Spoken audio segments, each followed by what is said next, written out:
Assalamualaikum warahmatullahi wabarakatuh. Baiklah, pada pertemuan ini kita akan membahas mengenai current liabilities, provisi, dan kontingensi. Apa sih itu current liabilities? Current liabilities itu adalah hutang jangka pendek. Hutang jangka pendek itu apa? Hutang jangka pendek itu adalah hutang yang jangka waktu pelunasannya itu adalah 1 tahun atau kurang dari 1 tahun. Kemudian provisi itu apa? Provisi itu adalah hutang provisi.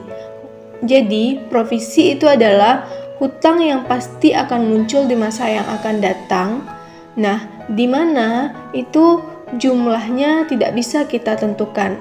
Jadi, jumlahnya itu belum pasti. Jadi, terus gimana caranya? Karena dia udah pasti akan terjadi, maka itu kita perlu dicatat dengan jumlahnya itu, jumlah hutangnya itu adalah dengan cara kita menaksirkannya. Kira-kira berapa ya di masa yang akan datang nanti sumber daya ekonomi kita akan keluar karena kita bakal bayar hutang ini, gitu. Kemudian kontingensi. Kontingensi itu apa? Kontingensi itu adalah hutang kontingensi. Hutang kontingensi itu adalah hutang di mana kejadiannya itu belum pasti terjadi. Jadi, kalau provisi itu adalah hutang yang pasti akan muncul di masa yang akan datang, di mana kita pasti akan mengeluarkan sumber daya ekonomi kita untuk membayar hutang tersebut, namun jumlahnya itu belum pasti sehingga perlu ditaksirkan jumlahnya. Diestimasi kira-kira berapa jumlahnya. Sedangkan kontingensi itu adalah hutangnya itu belum pasti akan terjadi. Nah, ini adalah jenis-jenis dari current liabilities atau hutang jangka pendek. Nah, hutang jangka pendek itu kira-kira ada di sini 10 yang perlu kalian ketahui jenisnya. Yang pertama itu adalah account payable. Account payable itu apa? Account payable itu adalah hutang usaha. Kemudian notes payable itu adalah hutang wesel. Kemudian current maturities of long-term debt itu adalah bagian hutang jangka panjang yang sekarang itu akan jatuh tempo. Kemudian short-term obligation expected to be refinanced. Refinance itu adalah kewajiban jangka pendek yang ditaksirkan akan didanai kembali. Kemudian dividends payable, hutang dividen. Kemudian customer advance and deposit ini adalah pembayaran di muka yang dilakukan oleh pelanggan kita. Kemudian unearned revenue ini adalah juga pendapatan diterima di muka. Jadi beda nanti customer advance and deposit ini adalah customer advance and deposit ini adalah pembayaran di muka oleh customer atau dia ngasih deposit ke kita dulu. Kemudian ini adalah pendapatan diterima di muka. Kemudian sales and value added tax payable ini adalah hutang PPN. Kemudian yang 9 ini adalah income tax payable. Kemudian employee related liabilities ini adalah kewajiban yang berkaitan dengan karyawan. Oke, kita lanjutkan. Ini accounts payable. Accounts payable itu seperti yang udah kita pelajari. Accounts payable itu kan pasti ada terminnya kan. Termin pembayarannya contohnya 2/10, N/30, 1/10 EOM. Jadi kalau accounts payable itu ciri-cirinya dia punya termin kayak gini yang udah kita pelajari di pengantar akuntansi sebelumnya. Nah, kemudian notes payable. Notes payable itu adalah hutang wesel. Jadi hutang wesel itu terdiri atas 2, dengan bunga, kemudian tanpa bunga. Dengan bunga ini adalah yang kita pelajari di pengantar akuntansi sebelumnya. Nah, dengan bunga itu misalnya di sini bank setuju untuk meminjamkan duit kepada perusahaan itu sebesar 100.000 kepada kita 100.000 pada tanggal 1 Maret 2015. Nah, itu tingkat bunga per tahunnya itu adalah 6%, dengan jangka waktunya itu adalah 4 bulan. Nah, terus gimana sih pencatatannya pada tanggal 1 Maret saat kita menerima hutang wesel itu? Gimana pencatatannya? Jadi ketika bank memberikan pinjaman kepada kita, maka kita terima kas kan, berarti debit kas besar 100.000 karena kita nerima uangnya itu 100.000. Kemudian kreditnya itu adalah hutang wesel. Hutang wesel, hutang bertambah di kredit kan, hutang wesel bertambah di kredit, notes payable nama akunnya hutang wesel, jumlahnya juga 100.000. Jadi untuk interest bearing note ini, jurnal yang perlu kita buat itu adalah terdiri dari 3 kejadian. Yang pertama itu adalah saat terjadinya transaksi. Kemudian yang kedua adalah penyesuaian atas beban bunga ini. Nah, di sini perusahaan itu menyiapkan laporan keuangan secara semi-annually. Semi-annually itu maksudnya adalah per semester. Jadi dia sekali 6 bulan itu dia bikin laporan keuangan. Nah, berarti di sini tanggal tutup bukunya itu adalah 30 Juni kan. Berarti dia perlu melakukan penyesuaian atas beban bunga. Nah, kebetulan di sini tanggal 30 Juni itu udah 4 bulan kan, berarti Maret, April, Mei, Juni. Nah, berarti beban bunga pada hutang bunga karena kita belum bayar kan. Pembayarannya itu nanti akan dilakukan pada tanggal 1 Juli. Kenapa 1 Juli? Itu karena kita minjem duit tadi 1 Maret kan, berarti Maret, April, Mei, Juni. Berarti nanti pembayarannya itu tanggal 1 Julinya. Jadi di sini dia belum dibayar sehingga interest expense pada interest payable. Interest payable berarti di sini adalah hutang bunga, itu jumlahnya 2.000. 2.000 dari mana? Itu 2.000 dapatnya dari 100.000 dikali 6% dikali 4/12. Tingkat bunga 1 tahunnya itu kan 6%, berarti 100.000 dikali 6% dikali dengan karena dari tanggal 1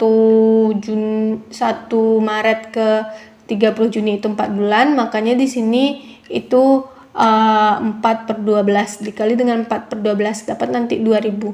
Kalau misalnya nanti kita misalkan minjamnya itu pada tanggal 1 Mei berarti Mei, Juni, berarti itu baru 2 bulan kan, berarti ini di sini 2/12 sehingga berubah ini. Jadi ini tergantung pada tutup bukunya. Kemudian kita bayarnya tanggal 1 Juli 2015. Tanggal 1 Juli 2015 sebelumnya kan kita ada hutang bunga nih. Hutang bunga ini kita lunasi. Kalau hutang bunga ini kita lunasi berarti dia didebit kan. Nah, makanya di sini interest payable itu didebit sebesar 2.000. Berkurang hutang yang di sini dilunasi 2.000 didebit.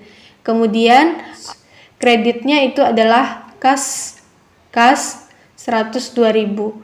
Karena kita akan mengeluarkan kasnya itu 102.000. Jumlah kas yang harus kita keluarkan itu adalah terdiri dari pokok dan kemudian ditambah bunga sebesar 102.000. Nah, kalau misalnya di sini kita menerbitkan wesel itu tanggal 1 Mei, misalkan 1 Mei di sini 1 Mei ini jurnalnya sama. Kemudian pas tanggal 30 Juni ini kan berarti bunganya cuma 2 bulan nih, cuma 2 bulan. Berarti 100.000 kali 6% dikali 2/12 dapatnya berapa? Jadi 100.000 dikali 6% kali 2/12 itu nanti hasilnya itu 1.000. Sehingga jurnalnya interest expense 2.000, interest kreditnya itu interest payable sebesar 1.000. Kita nerbitinnya itu nanti tanggal 1 Mei, berarti pelunasannya itu tanggal berapa? 1 Mei, Juni, Juli, Agustus. 4 bulan berarti 30 Agustus, berarti pelunasannya itu adalah tanggal 1 September. Berarti nanti di sini pelunasannya, pencatatannya selanjutnya itu akan kita lakukan pada tanggal 1 September. Nah, 1 September kita lunasi pokoknya berarti pokok hutang kita kan kita minjemnya 100.000, berarti debit notes payable sebesar 100.000. Kemudian kredit interest payable, kita kan sebelumnya di penyesuaian ada interest payable. Interest payable ini harus kita lunasi. Nah, sebelumnya kita lunasi ini kalau penerbitannya itu tanggal 1 Mei itu berarti kan interest payable-nya ini 1.000 kan. Nah, berarti interest payable nanti di sini ganti jadi 1.000. Kemudian beban bunganya itu kan baru jalan tadi itu 2 bulan. Sedangkan waktunya udah 4 bulan, berarti masih ada 2 bulan lagi yang nanti tambahkan di debit di sini interest expense. Jadi notes payable di debit, interest payable di debit sebesar ini 1.000 karena hutangnya di sini hutangnya sebelumnya interest payable-nya itu 1.000. Kalau misalnya dia diterbitkan di tanggal 1 Mei.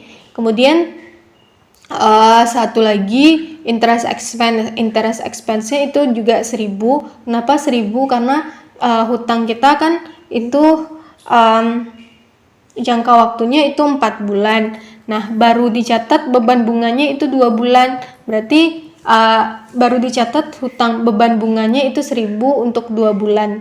Yakni bulan Mei sama Juni. Kemudian Juli Agustusnya itu kan belum kita catat beban bunganya. Jadi tambah akun satu lagi di sini interest expense. Kemudian kreditnya itu cash sebesar 102.000. Karena ketika kita menerbitkan wesel, ketika kita menerima wesel atau hutang wesel, itu nanti kita ketika pelunasan kita harus bayar itu pokoknya ditambah bunganya.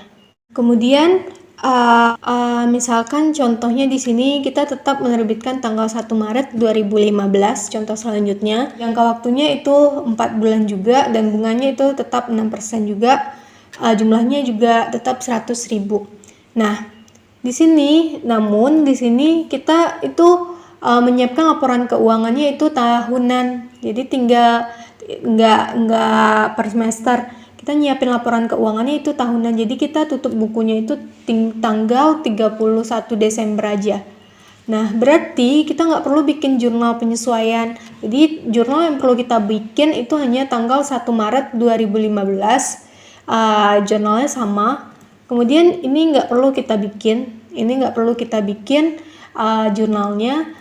Nah, kemudian pelunasannya itu kan berarti tanggal 1 Juli tuh, tanggal 1 Juli 2015. Berarti jurnalnya ini payable-nya ini tetap 100.000 kita lunasi notes payable kita, berarti di debit notes payable 100.000 berkurang dia. Kemudian kreditnya di sini bukan interest payable tapi interest expense. Jadi interest expense karena sebelumnya kita itu nggak bikin jurnal penyesuaian kan, sehingga nggak muncul interest payable. Berarti langsung aja di sini itu adalah interest expense sebesar 4 bulan pas jatuh tempo kan berarti dari tanggal penerbitan sampai jatuh tempo di sini kan 4 bulan. Berarti bunganya itu adalah 2.000. Jadi interest payable ini kita ganti jadi interest expense. Kemudian kreditnya itu kas sebesar 102.000. Nah, kemudian kita lanjutkan.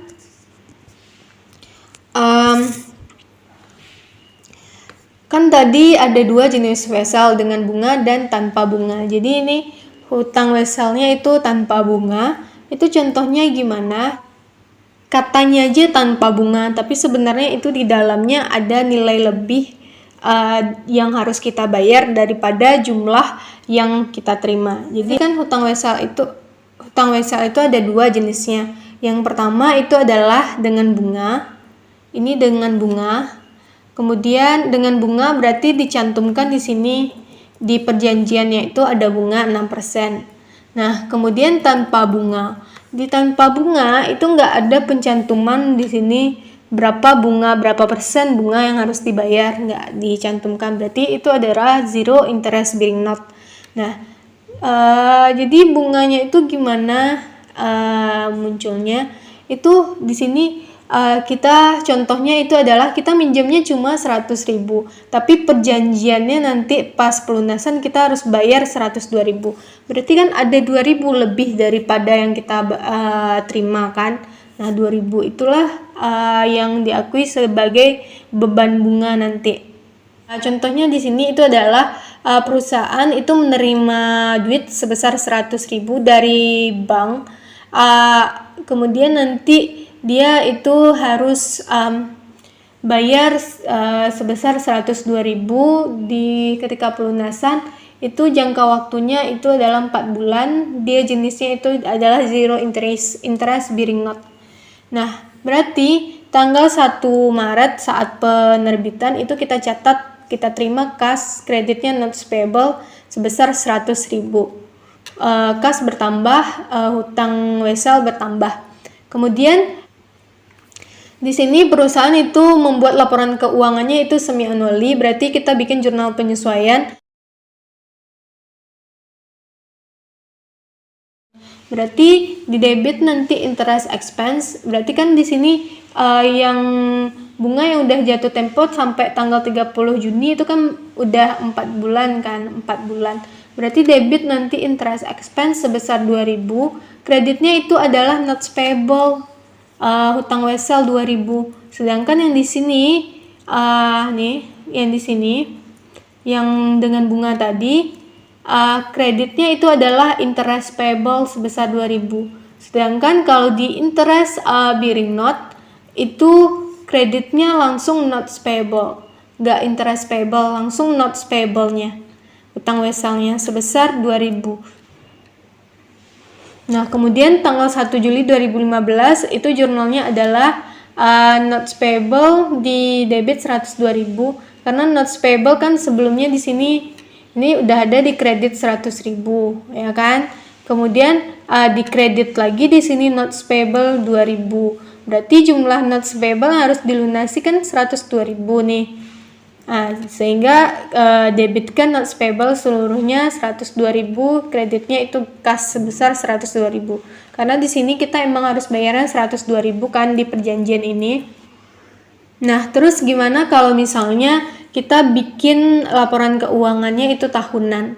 Kita bikin laporan keuangannya itu tahunan, berarti kan penyesuaiannya itu cuma tanggal 31 Desember ya. Berarti tanggal 30 Juni ini nggak ada kan? Berarti jurnal penyesuaiannya, jurnal yang perlu kita bikin itu cuma pas penerbitan, kemudian pas saat pembayaran. Nah, pas saat pembayarannya ini gimana caranya? Itu adalah 1 Juli, berarti kita ada 2 yang harus kita bikin jurnalnya. Yang pertama, jurnal ini 1, tetap ini kita catat, tapi tanggal 1 Juli nanti. Soalnya kita kan nggak melakukan penyesuaian tanggal 30 Juni kan, langsung pas tanggal pelunasannya itu kita bikin jurnal 1 lagi, interest expense pada notes payable sebesar 2.000. Yang jurnal ini kita bikin 1, kemudian kita bikin jurnal, lanjutkan dengan bikin jurnal ini. Notes payable di debit 102.000, kemudian cashnya itu di kredit lagi 102.000. Jadi tanggal 1 Juli bikin jurnal ini, kemudian tambah dengan jurnal ini. Baiklah, kita lanjutkan dengan current maturities of long term debt. Current maturities of long term debt ini merupakan salah satu contoh dari current liabilities. Nah, contohnya itu adalah bagian dari bonds. Bonds ini maksudnya itu adalah obligasi. Jadi obligasi itu kan merupakan hutang jangka panjang kan. Nah, kemudian biasanya obligasi ini itu nanti akan diamortisasi. Bagian yang akan diamortisasi setiap tahunnya atau setiap per 6 bulannya itu merupakan current maturities of long term debt. Kita lanjutkan, ini short term obligation expected to be refinanced. Nah, short term obligation expected to be refinanced itu adalah kewajiban yang dijadwalkan akan jatuh tempo setelah laporan keuangan perusahaan itu dibuat dalam waktu 1 tahun. Kemudian kita lanjutkan, dividends payable. Dividends payable itu adalah jumlah dari dividen yang akan kita bayarkan untuk pemegang saham nantinya. Jadi ketika pengumuman dividen itu dilakukan, di sini contohnya itu adalah pengumuman dividen kas, maka pada tanggal pengumuman dividen kas itu, sebelum dividen tersebut benar-benar dibayarkan kepada pemegang saham, maka pada saat tanggal pengumuman dividen itu dividen akan diakui sebagai dividen payable. Nah, dividen payable itu masuknya kategori ke short term liability atau hutang jangka pendek. Kemudian kita lanjutkan, customer advance and deposit. Customer advance and deposit itu adalah pembayaran uang muka atau deposit yang diberikan oleh pelanggan, atau pekerja. Nah, jadi kayak gini, Jadi kayak gini, ketika kita membeli suatu barang kepada sebuah perusahaan dan kemudian kita ingin nantinya ini barang yang kita beli ini itu kalau misalnya terjadi kerusakan itu dapat diperbaiki oleh yang jual barang tadi. Nah, jadi supaya dia mau untuk memperbaikinya nanti di masa yang akan datang, maka kita kasih dia deposit dulu. Ini loh uang untuk garansi atas barang yang saya beli nantinya. Harap kamu nanti kalau misalnya terjadi kerusakan atau barang saya ini butuh jasa servis, maka tolong kamu berikan. Nah, itu contohnya adalah customer advance dan deposit. Nah, kemudian kita lanjutkan unearned revenue. Unearned revenue ini udah kita pelajari di pengantar akuntansi. Unearned revenue ini adalah pendapatan diterima di muka. Nah, contohnya di sini itu adalah perusahaan menjual 10.000 tiket dengan harga 50 per tiketnya. Nah, kemudian ketika si perusahaan ini melakukan penjualan atas tiket tersebut karena dia baru jual aja tiketnya, belum ditonton sama si orang yang beli, maka dia mengakuinya sebagai unearned revenue, pendapatan diterima di muka. Berarti di sini cash di debit sebesar 500.000 karena satu tiketnya itu kan 50. Dia jualnya itu 10.000, berarti cash diterima 500.000, kemudian kreditnya itu adalah pendapatan diterima di muka atau unearned sales revenue sebesar 500.000. Kemudian ketika acara pertandingan bolanya itu udah dilaksanakan pada tanggal 7 September misalkan di sini, maka unearned sales revenue ini sudah boleh diakui menjadi revenue. Jadi unearned sales revenue ini termasuk ke kategori current liabilities atau hutang jangka pendek. Nah, jadi hutang jangka pendek itu kan bertambah di kredit, ya kan? Kemudian ketika dia berkurang, maka didebitkan berarti debitkan unearned sales revenue di debit sebesar 100.000, kemudian sales revenue itu akan bertambah. Kita akui pendapatan yang sebenarnya. Jadi credit sales revenue sebesar 100.000. Nah, kemudian kita lanjutkan sales and value added tax payable. Nah, sales and value added tax payable ini berarti kita mulai dulu dari sales tax payable atau hutang pajak penjualan. Nah, di sini dicontohkan bahwa perusahaan itu menjual barang atau menjual roti sebesar 2.400, di mana di dalamnya itu ada pajak itu diakui sebesar 10%. Nah, maka jurnal yang dibuat untuk pencatatan penjualan dari roti ini itu adalah debit cash sebesar 2.640. Kenapa? Karena pajak di dalamnya itu ada 10%, berarti yang harus diterima itu duit penjualannya itu adalah 110%, karena kita yang mungut sales tax payable-nya di sini, hutang pajak penjualannya, yakni 110 dikali 2.400 dapatnya 2.640. Kemudian kreditnya itu adalah sales revenue bertambah di kredit sebesar 2.400 karena ini yang kita jualkan 2.400. Kemudian kredit lagi itu sales tax payable, hutang pajak penjualan, karena di sini kita yang mengungut pajaknya sebesar 240 dapatnya dari 2.400 dikali 10%. Nah, kemudian jadi cash yang kita terima ini terdiri dari sales revenue dan hutang pajak penjualannya. Kemudian kita lanjutkan ke value added tax payable. Value added tax payable ini sama dengan pajak pertambahan nilai. Nah, contohnya perusahaan itu menjual baking sebesar nilainya itu 1.000.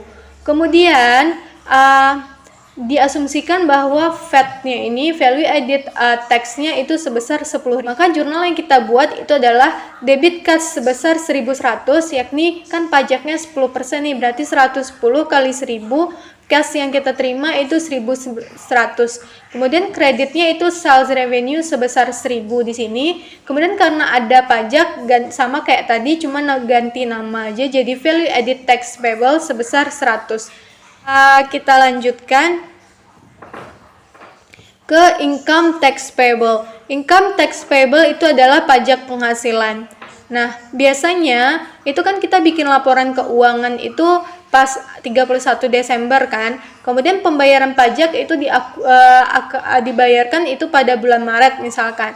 Nah, berarti pas kita nyusun laporan keuangan, mendapatkan penghasilan di laporan laba rugi kan. Nah, kemudian kan ada pajaknya tuh, pajak penghasilannya. Nah, pajak penghasilan yang di laporan laba rugi itu diakui sebagai income tax payable. Jadi pajak penghasilan itu nanti akan kita bayarkan pada bulan Maret tahun berikutnya. Sehingga pada tanggal 31 Desember sekarang kita mengakui income tax itu sebagai hutang pajak penghasilan, karena itu pajaknya belum kita setorkan ke Dirjen Pajak. Dia akan kita setorkan itu nanti pada bulan Maret, sehingga pas 31 Desember ini kita akui dulu sebagai income tax payable. Nah, kemudian berarti jurnalnya itu ketika 31 Desember itu berarti di debit itu income tax expense, di kreditnya itu nanti income tax payable. Kemudian employee related liabilities, ini adalah kewajiban yang berkaitan dengan karyawan. Contohnya itu adalah pengurang gaji, kemudian absen yang dikompensasikan, dan kemudian yang ketiga itu adalah bonus. Nah ketiganya ini itu termasuk ke bagian dari liabilitas jangka pendek. Jadi payroll deduction, compensated absence sama bonus itu masuk ke kategori hutang jangka pendek. Contohnya itu adalah payroll deduction. Payroll deduction itu adalah bagian-bagian yang dapat mengurangi gaji. Contohnya di sini itu adalah diasumsikan bahwa gaji mingguan karyawan itu sebesar 10.000. Nah, 10.000 ini itu di dalamnya dipotong pajak Social Security sebesar 8%. Jadi dipotong pajak Social Security, kemudian dipotong pajak penghasilan sebesar 13.20, kemudian dipotong lagi itu sebesar 88. Jadi kan gaji kita itu kan ada potong-potongannya, ada potongan misalnya kita gajinya di sini 10.000. Di dalamnya itu ada potongan pajaknya, kemudian potongan BPJS-nya, potongan dana pensiunnya, potongan ininya, itunya, sehingga nanti kita terima kasnya itu kurang dari gaji yang 10.000 ini. Itu yang dimaksud dengan payroll deduction example. Contoh dari yang hal-hal yang dapat mengurangi gaji. Nah, itu diakui nanti sebagai payable. Nah, di sini berarti beban gaji kita itu 10.000. Berarti ini pencatatan yang dilakukan oleh perusahaan sebagai orang yang membayarkan gaji, maka debit salaries and wage expense sebesar 10.000, di sini 10.000 di debit. Kemudian kreditnya itu adalah withholding tax payable, social security tax payable, union das payable, dan kreditnya itu adalah kas. Jadi di sini di dalam gaji yang 10.000 itu adalah ada potongan pajak penghasilannya itu sebesar 13.20, kemudian social security tax payable-nya itu sebesar 800, 8% kali 10.000, kemudian union das payable-nya itu 88, di sini 88. Kemudian sehingga karena yang 10.000 itu ada potongan-potongan yang ini, sehingga kas yang kita keluarkan untuk gaji karyawan itu cuma sekarang jadinya cuma jadi 7.792. Oke, kita lanjutkan compensated absence. Compensated absence itu adalah absen yang dikompensasikan atau dibayar oleh perusahaan atau disebut juga dengan jatah cuti. Jatah cutinya itu bisa untuk liburan, kemudian sakit atau melahirkan. Kemudian kita langsung masuk ke contohnya. Perusahaan itu berdirinya tanggal 1 Januari 2015. Dia memiliki 10 pekerja, di mana setiap pekerjanya itu dibayar dengan biaya gaji itu 480 per minggunya. Nah, kemudian selama tahun 2015 itu karyawan mendapatkan jatah cuti sebanyak 20. Namun 20 ini itu belum digunakannya. Kemudian pada tahun 2016 jatah cuti tersebut baru digunakan, di mana pembayaran yang sebenarnya untuk jatah cuti tahun 2016 itu adalah 540. Nah, kemudian buatlah jurnal yang diperlukan. Nah, jadi jurnal yang diperlukan pada tanggal 31 Desember 2015 itu karena ada jatah cuti yang tidak digunakan, maka kita kredit di sini salaries and wage payable. Jadi cuti yang tidak digunakan tersebut, yang belum digunakan, itu menjadi salaries and wage payable. Jadi dikredit salaries and wage payable. Nah, salaries and wage payable itu adalah hutang gaji dan upah. Kemudian debitnya salaries and wage expense sebesar 9.600. Jadi ini adalah sebagai bentuk cadangan untuk jatah cuti yang bisa digunakan oleh perusahaan untuk tahun berikutnya. Kemudian tahun 2016 jatah cuti itu baru digunakan oleh karyawannya, di mana ternyata biaya jatah cutinya itu per cutinya itu sekarang itu 540 bukan 480 lagi. Kan pencadangannya itu pencadangannya awalnya itu 480. Nah, ternyata pada tahun 2016 itu kenyataannya menjadi 540. Nah, gimana sih pencatatannya? Nah, pencatatannya itu karena sebelumnya itu ada hutang beban dan gaji, karena ini udah digunakan, maka didebit lagi salaries and wage payable-nya di sini. Jadi debit salaries and wage payable itu sebanyak jumlah ini 9.600. Kemudian kreditnya itu adalah sebesar jumlah kas yang benar-benar kita keluarkan pada tahun 2016 itu untuk pembayaran cuti karyawan. Nah, jadi pembayaran kasnya itu sebenarnya kan 540 kali 20 sama dengan 10.800. Jadi kas yang akan keluar itu adalah 10.800. Nah, kemudian ini kan yang kita cadangkan 9.600, ternyata keluarnya 10.800. Maka selisihnya itu diakui lagi sebagai beban upah dan gaji. Salaries and wage expense sebesar 1.200, selisihnya 10.800 dikurang dengan 9.600, dapatnya 1.200. Oke, kita lanjutkan. Kita lanjutkan profit sharing and bonus plans. Jadi gini, ketika perusahaan itu berlaba, biasanya kalau kinerjanya itu baik, maka karyawan itu kan biasanya dikasih bonus. Nah, pada saat perencanaan bonus itu, pada saat itulah diakui bonus itu sebagai hutang. Diakui sebagai hutang jangka pendek. Nah, contohnya itu gimana? Di sini perusahaan memiliki laba tahun 2015 itu sebanyak 100.000. Kemudian perusahaan ini akan membayarkan bonus sebanyak 10.700 pada bulan Januari tahun 2016.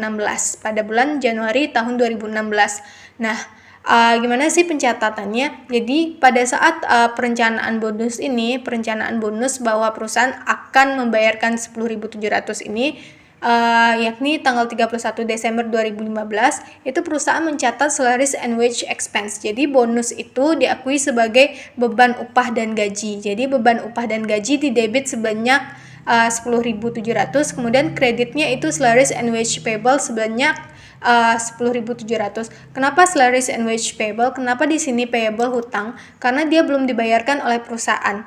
Dibayarkan itu nanti pada bulan Januari tahun 2016. Nah, gimana sih pencatatannya pada bulan Januari 2016 saat pembayaran itu? Karena udah dibayarkan ini hutang ini, maka dia didebit sebanyak 10.700. Jadi debit salaries and wage payable sebanyak 10.700, kemudian keluarkan kas sebanyak 10.700, dikredit kas sebanyak 10.700.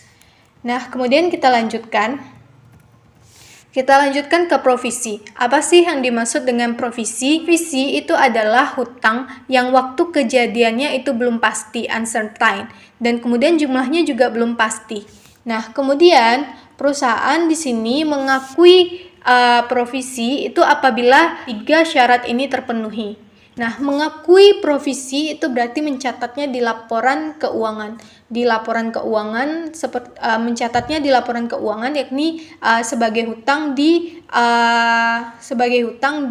laporan posisi keuangan. Nah, jadi kalau misalnya 3 syarat ini tidak terpenuhi, maka dia tidak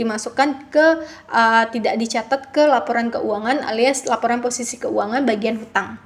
Jadi dia tidak diakui. Nah, apa aja sih ini syarat-syaratnya satu-satu?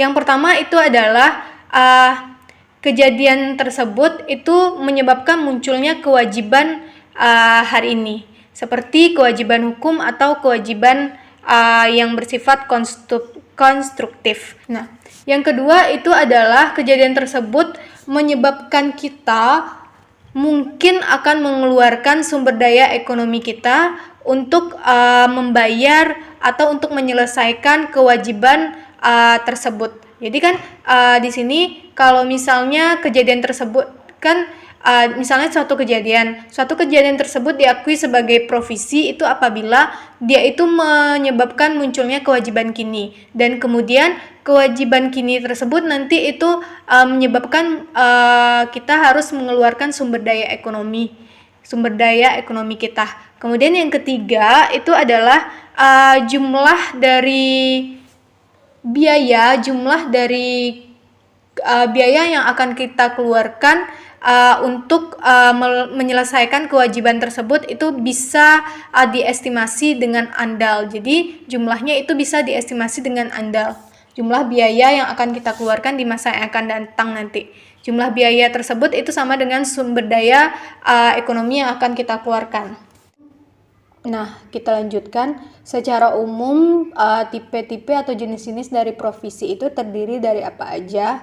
Yang pertama itu adalah lawsuit atau gugatan hukum, kemudian waransi atau garansi, kemudian consideration payable atau hutang yang dipertimbangkan, kemudian environmental, hutang terhadap lingkungan, biaya yang kita keluarkan terhadap lingkungan, kemudian one arose contract, kemudian restrukturisasi. Kemudian one arose contract itu adalah kontrak yang memberatkan. Kemudian kita lanjut ke soalnya masing-masing. Contohnya, yang pertama itu waransi, hutang garansi. Sebagaimana kita tahu, itu garansi udah tahu semuanya kan. Nah, sekarang langsung aja ke contoh soalnya. Di sini perusahaan itu memulai produksinya pada bulan Juli, dan kemudian dia menjual mesinnya sebanyak 100 unit dengan harga 5.000 secara tunai. Kemudian setiap mesin itu ada garansinya selama 1 tahun. Kemudian si perusahaan ini mengestimasikan bahwa dari pengalamannya masa lalu bahwa rata-rata biaya garansi yang dikeluarkan itu adalah sebanyak 200 per unitnya. Nah, kemudian di sini diketahui bahwa garansi yang benar-benar dikeluarkan atau benar-benar digunakan oleh si pelanggan itu pada tahun 2015 itu sebanyak Rp4.000. Kemudian di tahun 2016 itu sebanyak Rp16.000. Kemudian buatlah jurnal yang diperlukan untuk mencatat biaya terkait transaksi tersebut. Nah, yang pertama itu kita akui dulu penjualan kita. Nah, jadi ketika kita melakukan penjualan itu berarti kan kita jual di sini 100 unit mesin dengan harga masing-masingnya itu 5.000 per unit. Nah, berarti jurnal untuk mencatat penjualannya itu adalah debit kas sebesar 500.000, kemudian kreditnya itu adalah sales revenue. Nah, kemudian di sini pada tahun 2015 itu kan ketika kita menjual barang, kita mengestimasikan bahwa di masa yang akan datang itu orang akan muncul biaya garansi sebanyak 200 per unitnya, per unit barang yang dijual. Nah, berarti di sini kita akui itu cadangan untuk biaya garansi. Jadi pada tahun ini ketika kita menjual barang itu kita akui cadangan untuk biaya garansi nanti. Nah, di sini jurnalnya itu adalah debit warranty expense, beban garansi. Ini sama kayak pencatatan beban piutang tak tertagih, itu sama kayak pencatatannya. Berarti di sini debit warranty expense, kreditnya itu warranty liability, hutang garansi. Ini adalah hutang garansi itu adalah cadangan hutang garansinya itu. Jadi ini debit warranty expense, kreditnya itu adalah warranty liability. Nah, di sini itu kan kita perkirakan itu 200 per unitnya. Yang kita jual itu 100 unit, berarti 100 unit dikali 200, dapatnya 20.000. Kemudian ini pada pada bulan Juli sampai Desember 2015. Ini pas kejadian penjualan itu dilakukan. Nah, kemudian yang kedua kita mencatat garansi yang terjadi. Jadi ketika pelanggan itu benar-benar minta garansi ke kita, itu pada tahun 2015 itu kan keluar 4.000, pada tahun 2016 itu keluar 16.000. Berarti jurnalnya itu pada Juli 2015 saat penggunaan ini, saat 4.000 unit ini, saat 4.000 dolar ini kita keluarkan duitnya, jurnalnya itu adalah warranty liability itu di debit, kreditnya itu adalah kita ngasih garansinya itu dalam bentuk apa? Dalam bentuk kaskah, dalam bentuk persediaan. Kemudian kita lanjutkan pada tahun 2016 itu digunakan lagi, ditebus lagi garansinya oleh pelanggan itu sebanyak 16.000. Berarti jurnalnya sama lagi sama yang ini. Warranty liability, cash inventory warranty liability di debit sebanyak 16.000, kemudian kreditnya cash inventory, accrued payroll di kredit itu 16.000. Nah, kemudian kita lanjutkan. Ini contoh kedua. Contoh kedua ini itu adalah kita jual barang, kemudian barang itu emang udah ada garansinya. Kemudian kalau pelanggan ini mau tambahan garansi lagi, maka kita bisa menjual garansi ke dia. Jadi kita jual garansi, kita beri dia jasa untuk garansi produknya itu garansi tambahan gitu. Jadi untuk garansi tambahan ini si pelanggan ini harus bayar di depan pas dia beli barang itu, dia bayar ke kita lagi tambahan untuk biaya garansi. Nah, contohnya ini adalah kamu membeli mobil dari si Hamlin, dari perusahaan Hamlin sebesar 30.000 euro pada tanggal 2 Januari 2014. Hamlin ini mengestimasikan bahwa biaya garansi yang akan dikeluarkan itu diestimasikan di sini biaya garansi akan dikeluarkan itu sebesar 700. Nah, garansi ini adalah untuk garansinya itu terdiri dari garansi apa? Jadi dia akan memberikan jasa perawatan untuk 36.000 meals pertama atau untuk 3 tahun garansi untuk 3 tahun. Nah, kemudian kamu yang beli mobil ini juga membeli garansi tambahan itu sebesar 900. 900 itu adalah untuk tambahan repair untuk jasa perbaikan nanti 36.000 setelahnya. Jadi dapat ini garansi 36.000 meals ini untuk garansi yang emang udah melekat pada produk tersebut. Ini yang untuk kita bayar atau ini yang untuk kita bayar tambahannya. Jadi setelah 36.000 pertama, kalau mau tambahan lagi 36.000 berikutnya, maka bayar 900. Kemudian atau untuk 3 tahun setelahnya, ini kan udah 3 tahun, terus 3 tahun tambahannya berarti bayar 900 lagi. Kemudian Hamlin itu mengeluarkan biaya garansi. Ini biaya garansi yang benar-benar dia keluarkan pada tahun 2014 itu sebanyak 500 euro. Kemudian tahun 2015 itu 200 euro. Jadi ini yang 700 ini yang diestimasikannya, yang diperkirakannya yang akan muncul di masa yang akan datang itu sebanyak 700. Nah, kemudian kenyataannya itu pada tahun 2014 itu 500, pada tahun 2015 itu 200. Nah, atas penjualan produk yang 30.000 ini. Nah, kemudian atas penjualan yang 30.000 ini dia estimasi 700-nya itu menjadi garansi, dan yang benar-benar keluar itu 500 tahun 2014, dan kemudian tahun 2015 itu sebanyak 200. Nah, kemudian gimana pencatatannya? Pencatatannya itu tanggal 2 Januari 2014. Nah, itu kita catat dulu, pembelian kita, penjualan kita. Ini yang pencatatan yang dibuat oleh Hamlin atau sebagai perusahaan yang menjual mobil. Nah, berarti kan di sini dia catat dulu penjualannya. Penjualannya itu berarti kan kita dapat duit 30.000 euro. Berarti debit kas sebesar 30.000, kemudian kreditnya itu adalah sales revenue. Jadi cash sebesar 30.000 yang ini, catat cash sebesar 30.000, kemudian sales revenue itu sebesar 30.000.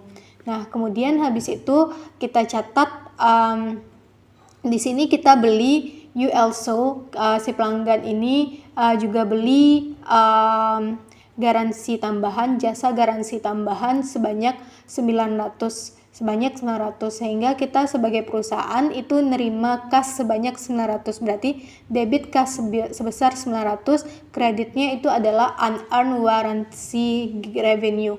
Kenapa unearned warranty revenue? Ini adalah pendapatan garansi diterima di muka. Nah, berarti kan kita memberikan kita menjual garansi itu kan berarti kita menjual jasa kita kan, menjual jasa kita. Nah, berarti menjual jasa kita itu sebesar 900. Nah, tapi jasa itu belum digunakan oleh pelanggan ini, belum dipakai jasa garansinya. Makanya di sini unearned warranty revenue sebesar 900. Nah, kemudian habis itu kita catat lagi estimasi garansi yang mungkin akan muncul di masa yang akan datang, atau hutang garansinya itu berapa, atau cadangan garansinya itu kita catat. Cadangan untuk beban garansi di masa yang akan datang. Berarti jurnalnya tadi kan warranty expense pada warranty liability kan sebesar 700 ini. Warranty expense pada warranty liability. Di debit warranty expense, kreditnya warranty liability. Nah, kemudian habis itu udah yang kedua kita catat beban garansi yang benar-benar terjadi. Selama tahun 2014 itu garansi yang terjadi itu 500. Jurnalnya tadi kan warranty liability pada cash atau inventory atau accrued payroll. Ini sama jurnalnya sama yang sebelumnya. Nah, kemudian ini dia kan bayar ini, kemudian dia kan beli ini garansinya ini untuk garansinya ini dia beli 900 kan, dia beli 900 itu untuk 3 tahun, jadi kalau misalnya dia untuk 3 tahun atau untuk 36.000 miles pertama. Nah, berarti di sini dia kan cuma si kamu ini, yang si pelanggan ini itu kan pakai garansi cuma tahun 2014 sama 2015. Berarti yang 2017 nanti jurnalnya dia kan nggak pakai tuh. Di sini tahun 2017 itu dia kan nggak pakai garansinya. Berarti udah hangus garansi yang ini nih, garansi yang 30, yang garansi yang 900 ini udah hangus 1 tahun, tinggal 2 tahun lagi kan. Berarti kita bikin 31 Desember itu jurnalnya unearned warranty revenue, ini kan liability nih. berarti liability kalau berkurang di debit kan. Kemudian muncul warranty revenue, kita akui pendapatan kita. Jadi pendapatan garansi diterima di muka di debit sebesar 300, kemudian pendapatan garansi itu sebesar 300. Itu kan ini 900 berarti untuk per tahunnya itu adalah 900 dibagi 3. Ini kan 3 years. Nah, kemudian kita lanjutkan. Ini consideration payable. Nah, consideration payable ini contohnya itu adalah premi. Jadi premi itu apa? Jadi contoh langsung aja ke contohnya. Ini perusahaan itu menjual kotak kue dengan harga per unitnya atau per kotaknya itu adalah 3 rupiah. Misalnya ini 3 apa sih mata uangnya, kita anggap aja 3 rupiah ya, 3 rupiah per box. Kemudian tambahannya Fluffy itu menawarkan jadi gini, dan kemudian si perusahaan ini menawarkan untuk menukarkan uang sebanyak 1 dan 10 top box ini untuk mendapatkan satu mangkuk besar cantik. Jadi kalau pelanggan itu bisa menukarkan 10 tutup kotak kue yang dia beli, kalau dia bisa kembalikan 10 tutup kotak kue yang dia beli, terus dia bayar tambah bayarannya sebanyak 1 rupiah di sini, maka dia nanti dapat mangkuk gratis. Dapat mangkuk cantik 1. Kemudian untuk persediaannya si Fluffy ini tentu dia beli mangkuk tadi kan supaya bisa dikasih ke pelanggan, dia beli dulu. Nah, harga mangkuk itu 2 rupiah per mangkuknya. Kemudian si perusahaan ini dia mengestimasikan bahwa sebanyak 60% dari tutup kotak yang dia jual, tutup kotak itu bakalan ditukar ke dia supaya si pelanggan itu dapat piring cantik. Nah, dapat mangkuk cantik. Kemudian premi ini dimulai pada bulan Juni 2015. Kemudian selama tahun 2015 si perusahaan ini membeli 20.000 mangkuk hadiah tadi, mangkuk gratis, mangkuk cantik tadi. Kemudian dia menjual 300.000 kotak. Jadi dia kan di sini perusahaan menjual kotak kue kan. Jadi kotak kue yang dia jual itu 300.000 kotak. Kemudian harganya ini kan emang 3 per kotak kan udah. Dan kemudian redeem 60.000 box top. Jadi dia estimasikan di sini 60% dari 300.000 box ini bakalan dikasih ke dia tutup kotaknya. Namun pada kenyataannya tadi kan diestimasi, pada kenyataannya yang ditukar itu oleh pelanggan itu cuma 60.000 box tops, 60.000 tutup kotaknya. Nah, kemudian buatlah pencatatan yang terkait dengan transaksi ini. Nah, yang pertama kita catat dulu pembelian 20.000 mangkuk tadi. Ini jurnalnya. Nah, debit premium inventory sebanyak 40.000, kreditnya itu adalah kas sebanyak 40.000. Dibeli 20.000, harganya itu 2, jadi 40.000. Nah, ini kan sebenarnya inventory debit aset kan. Nah, tapi karena fungsi inventorinya itu sebagai untuk hadiah, jadi namanya premium inventory. Nah, kemudian yang kedua kita catat dulu penjualan dari produk kita. Nah, produk kita itu kan kita jual 300.000 box. 300.000 box itu harganya 3. Berarti dapat kita di sini kas di debit sebesar 300.000 dikali 3. Dapatnya 900.000, kemudian kreditnya udah pasti sales revenue kan 900.000. Nah, kemudian kita catat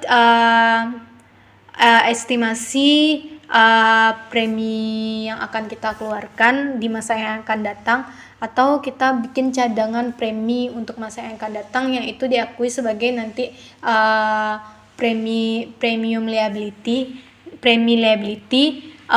Nah, itu jurnalnya itu adalah premium expense pada premium liability. Kalau sebelumnya kalau garansi kan di sini garansi expense pada garansi liability. Kalau untuk premi berarti premium expense di debit, kreditnya itu premium liability.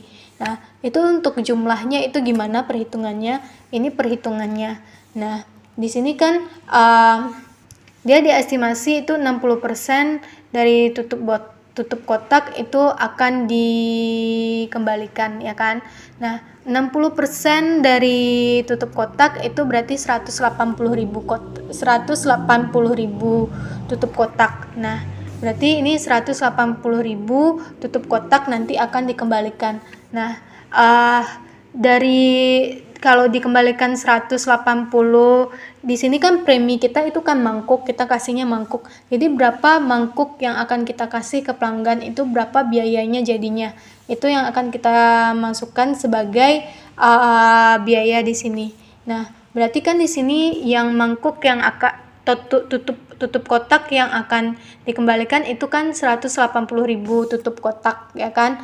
Nah, kemudian tutup kotak itu supaya dapat satu mangkuk cantik itu caranya tukarkan 10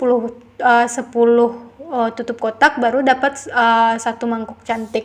Nah, berarti di sini dari 180.000 itu nanti dapatnya kotaknya itu berapa? Berarti 180.000 kotak dibagi dengan 10 kotak.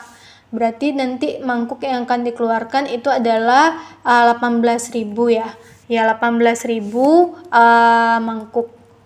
Jadi akan dikeluarkan nanti 18.000 mangkuk.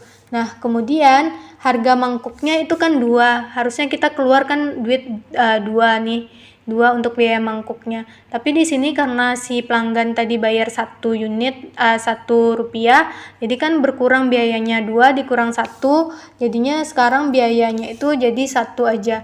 Jadi biaya yang kita keluarkan itu adalah 18.000 mangkuk yang akan kita keluarkan dikali dengan biaya dari mangkuk itu. Nah, biaya yang dari mangkuk itu kan 2, namun karena pelanggan itu bayar 1 rupiahnya, jadi dikurang biayanya, jadinya biayanya berkurang jadi 1. Jadi di sini 18.000. Kenapa? Inilah biaya premi, beban premi atas mangkuk yang kita keluarkan ini. Premium expense pada premium liability-nya itu sebanyak 18.000. Nah, kemudian yang ketiga kita catat itu habis itu di sini ternyata pada kenyataannya itu cuma 60.000 box top yang ditukar oleh si pelanggan. Jadi yang tadi estimasinya, yang ini yang sebenarnya. Kalau 60.000 box top tutup kotak yang dikembalikan itu berarti kan nanti 60.000 box top yang dikembalikan itu berarti kan nanti dapatnya itu mangkuknya berapa ya?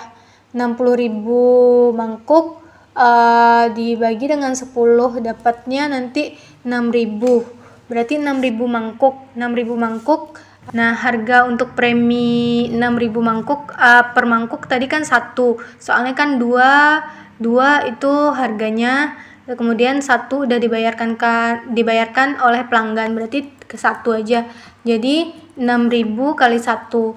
Makanya di sini premium liability-nya itu berkurang sebanyak 6.000. Karena di sini kan premium liability, kemudian udah benar-benar terjadi premi itu kita keluarkan, berarti di debit atau dikurang premi liability itu sebanyak yang benar-benar kita keluarkan untuk premi. Ini kan 6.000 yang kita keluarkan tadi kan 6.000, soalnya kan 60.000 unit yang ditukarkan tutup kotaknya, berarti nanti yang mangkuk akan kita keluarkan itu 60.000 bagi 10 dapatnya 6.000. Kemudian biayanya karena 1 udah dibayarkan oleh konsumen, kemudian harganya 2, berarti biayanya sekarang untuk 1 mangkuk itu kan untuk dijadiin premium liability-nya itu kan 1 rupiah aja, berarti 6.000 kali 1 dapatnya 6.000 di sini. Nah, kemudian kas yang kita terima itu adalah di sini ketika dia ketika si pelanggan ini menukarkan mangkuknya, maka dia harus bayar kan. Nah, di sini kalau ketika si pelanggan itu menukarkan tutup botolnya supaya dia dapat satu mangkuk cantik, maka dia harus bayar Rp1 kan. Nah, di sini yang ditukarkan itu 60.000 box tops. 60.000 box tops ini itu untuk 10 box tops. Jadi ada 6.000 penukaran. 6.000 penukaran itu berarti kas yang kita terima berarti 6.000 penukaran dikali 1. Jadinya 6.000 di sini. Makanya di sini cashnya itu adalah 6.000. Kemudian premium inventory kita dikredit. Kenapa dikredit? Di sini kan kita beli inventory untuk mangkuknya kan. Nah, kemudian kita kasih mangkuknya sekarang ke pelanggan tuh berkurang mangkuk kita dikredit. Makanya di sini premium inventory-nya dikredit sebesar 12.000. 12.000 itu kan 6.000 mangkuk yang akan kita kasih ke si pelanggan kan. Harga mangkuknya itu kan 2. Makanya di sini 12.000. Nah, kemudian kita lanjutkan environmental provision. Ini adalah kewajiban kita terhadap lingkungan kita. Nah, contohnya itu adalah contoh dari kewajiban lingkungan itu adalah di sini diasumsikan pada tanggal 1 Januari 2015 itu perusahaan ini bergerak di bidang perminyakan, jadi perusahaan minyak gitu. Dia membangun platform di Teluk Meksiko. Jadi dia di tengah laut itu dia bangun platform. Kemudian secara hukum dia itu memiliki kewajiban untuk membongkar kembali platform itu ketika telah habis umur manfaat. Nah, diestimasikan umur manfaatnya itu 5 tahun. Kemudian si perusahaan itu mengestimasikan biaya untuk pembersihannya dan kemudian pembongkarannya itu 1 juta. Jadi diestimasikannya nanti 5 tahun yang akan datang. Sekarang itu diestimasikannya itu biaya untuk penghancurannya atau pembongkaran platform tadi itu biaya 1 juta. Nah, berdasarkan kemudian diskon rate-nya, tingkat bunga diskonto itu sekarang itu sebesar 10%. Karena ini kan biaya yang akan kita keluarkan di masa yang akan datang. Di masa yang akan datang itu 10.000. Di masa yang akan datang itu kita mengestimasikan 1 juta. Nah, sekarang itu di masa yang akan datang itu berarti kan 1 Januari 2020 ya. 2015, 16, 17, 18, 19, 20. Berarti 1 Januari 2020 nanti pembongkarannya. Nah, jadi 1 Januari 2020 itu biaya pembongkarannya itu adalah 1 juta. Nah, kita nyatat biaya estimasi yang 1 juta ini itu sekarang pada tanggal 1 Januari 2015, maka dia harus didiskontokan, dinilai sekarang kan, di present value kan. Jadi kita cari nilai present value dari 1 juta ini berapa. Tingkat bunga diskontonya itu kan 10% selama 5 tahun. Nah, berarti di sini rumusnya itu adalah 1 juta dikali, kalau mencari present value itu kan rumusnya di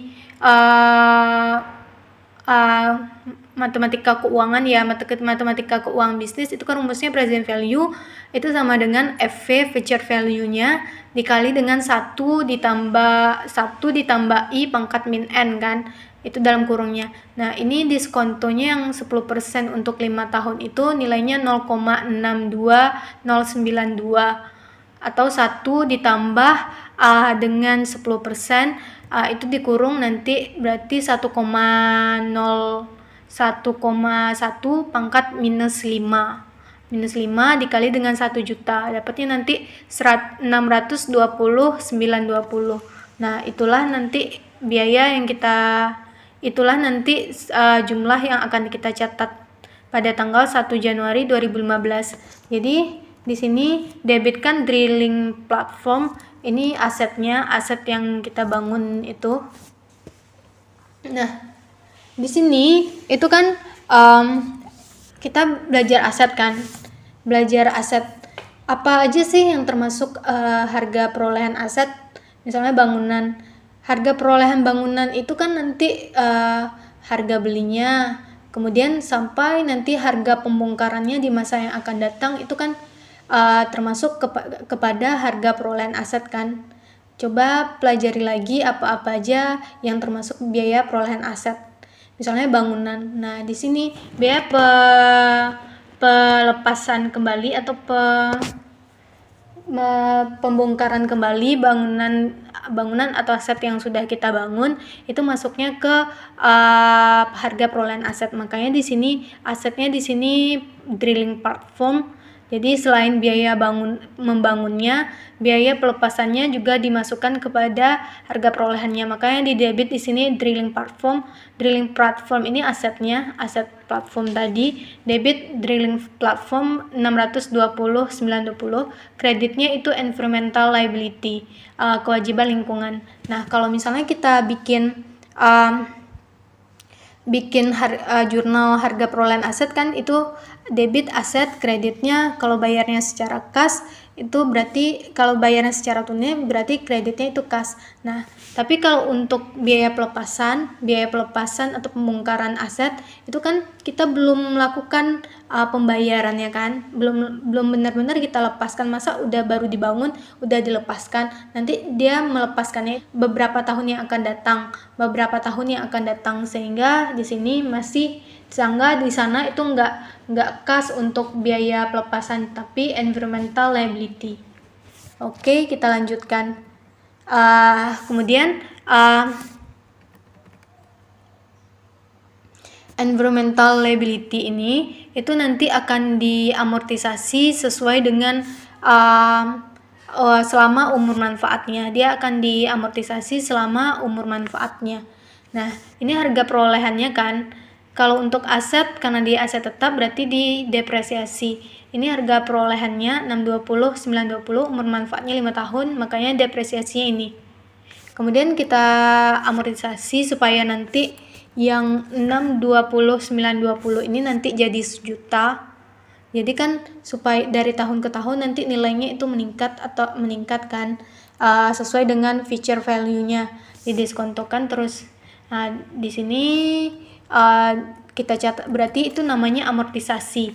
Nah, jadi environmental liability ini diamortisasi selama umur manfaatnya. Cara mengamortisasinya itu adalah jurnalnya itu adalah interest expense pada environmental liability.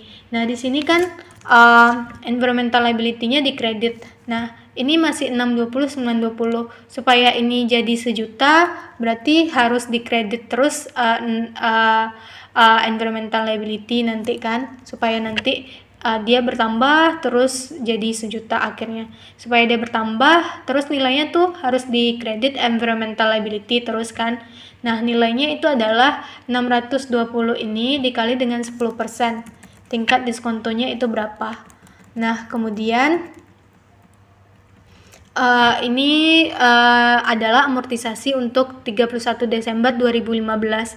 Nanti untuk 2016 amortisasinya itu berubah lagi, nggak 620.920 kali 10% lagi, tapi melainkan itu udah berubah berarti nilai buku dari environmental liability ini. 620.920 ditambah sama 62092 itu berapa? Itu yang dikali dengan 10%. Itulah nanti jurnal amortisasi untuk tahun 2016. Interest expense jurnalnya, kreditnya environmental liability. Nah, kemudian untuk nanti kan nanti udah diamortisasi, ini kan diamortisasi terus sampai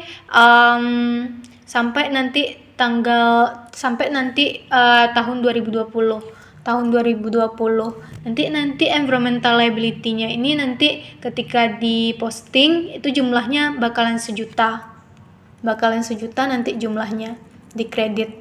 Nah, kemudian kita catat ini pada tahun 2020 dia itu dibongkar kan udah habis masa manfaatnya dibongkar.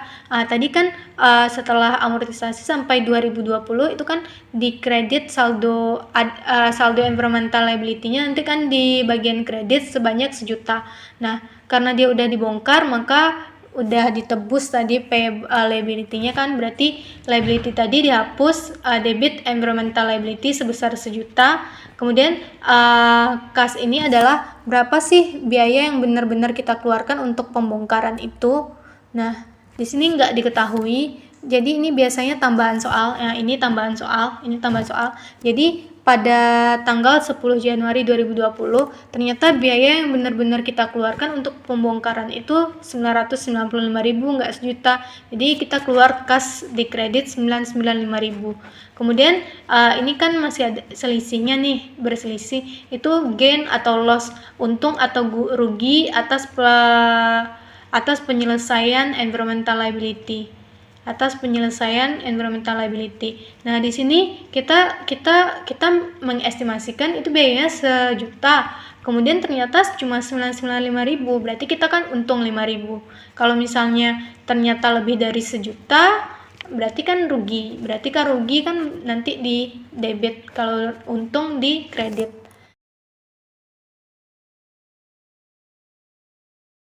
Nah, kemudian kita lanjutkan. Ini one arose contract provision itu adalah hutang kontrak yang memaksa.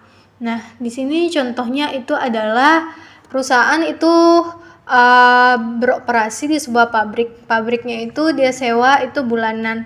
Nah, si perusahaan ini memutuskan untuk pengen pindah ke pabrik lain, nggak pengen di sana lagi. Tapi ternyata kontraknya sama orang yang punya pabrik lama. Dia kan kontrak pabrik nih, jadi dia walaupun dia bayar bulanan, tapi dia udah punya perjanjian sama orang punya kontrakan pabrik kalau dia bakalan sewa sampai 3 tahun yang akan datang. Jadi dia harus habiskan sampai 3 tahun yang akan datang, dia harus bayar terus sampai 3 tahun yang akan datang.